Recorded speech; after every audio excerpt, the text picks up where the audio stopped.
Nous sommes restés 5 silhouettes qui arpentons les chemins côtiers, silencieux et pensifs. 5 êtres soucieux les uns des autres, qui se connaissent par cœur et ne se comprennent que partiellement. Nous ne nous prenons plus dans les bras pour nous dire au revoir, ne nous disons plus je t'aime, mais pouvons l'écrire.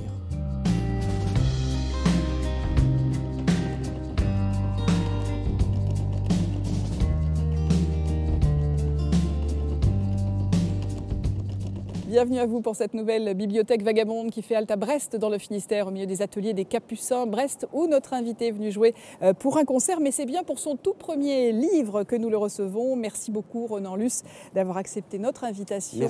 Merci de m'avoir invité. À l'occasion donc de la sortie d'une famille inquiète qui est publiée chez Flammarion, un récit autobiographique qui se déroule notamment du côté de Morlaix, où vous avez grandi, mais aussi à Brest, où vous fréquentiez le conservatoire. Que représente pour vous le Finistère de votre enfance ?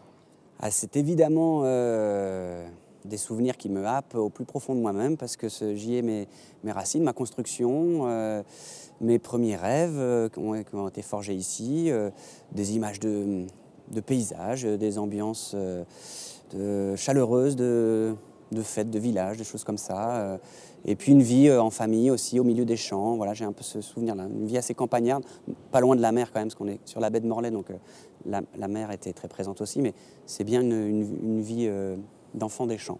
Alors dans ce livre, nous rencontrons justement votre famille, votre sœur aînée handicapée, votre frère avec lequel donc vous partagez cette passion de la musique, mais qui fait face à de profondes dépressions. Pourquoi est-ce que vous avez ressenti le besoin de vous dévoiler ainsi? Est-ce que c'est une thérapie?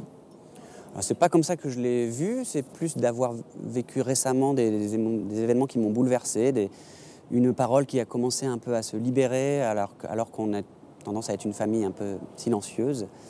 Et ces mots qui ont commencé à sortir m'ont beaucoup touché. J'ai eu envie d'explorer pourquoi moi ça me bouleversait à ce point-là et d'essayer de figer ces moments-là et de tirer cette bobine pour comprendre d'où on vient, quelles sont un peu ces forces qui ont joué sur moi, sur nous.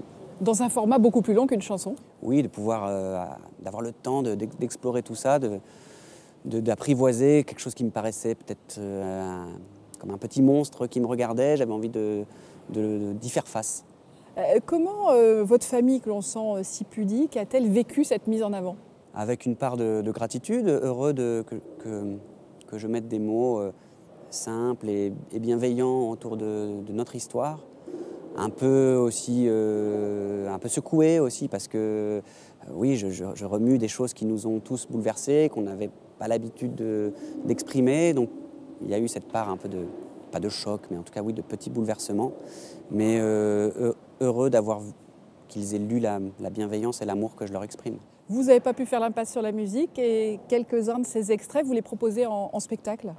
Oui, c'est vrai que j'ai monté une tournée où je suis accompagné d'un pianiste et où j'alterne entre courts extraits de ce récit et qui viennent un peu comme un écho répondre à certaines thématiques de mes chansons, des chansons de mes 4 premiers albums. Oui.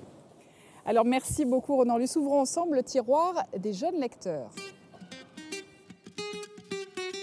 Avec ce premier album musical, Le chat dans un ogre, un conte qui invite le lecteur à découvrir le corps humain en chanson sous le prétexte de rechercher un chat avalé par un ogre.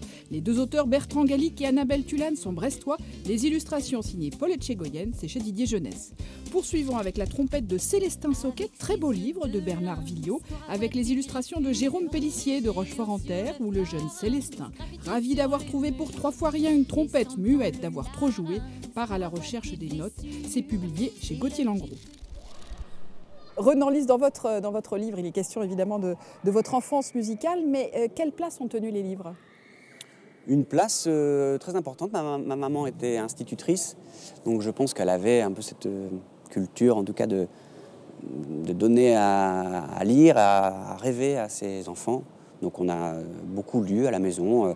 Le rituel de la lecture du soir que je perpétue aujourd'hui. Je lis encore des histoires tous les soirs à ma fille. Et des livres en particulier dont vous vous souvenez?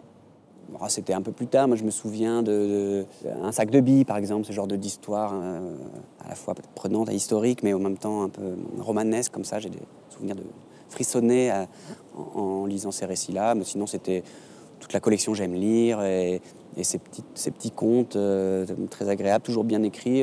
Alors on va poursuivre les confidences avec notre nouvelle rubrique En un mot.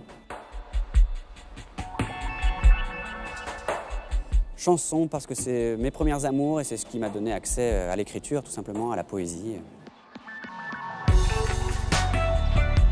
Fastidieuse malheureusement, je suis quelqu'un qui est beaucoup dans le doute, une recherche un peu constante, donc il y a quand même un effort à fournir, mais un effort qui est bon.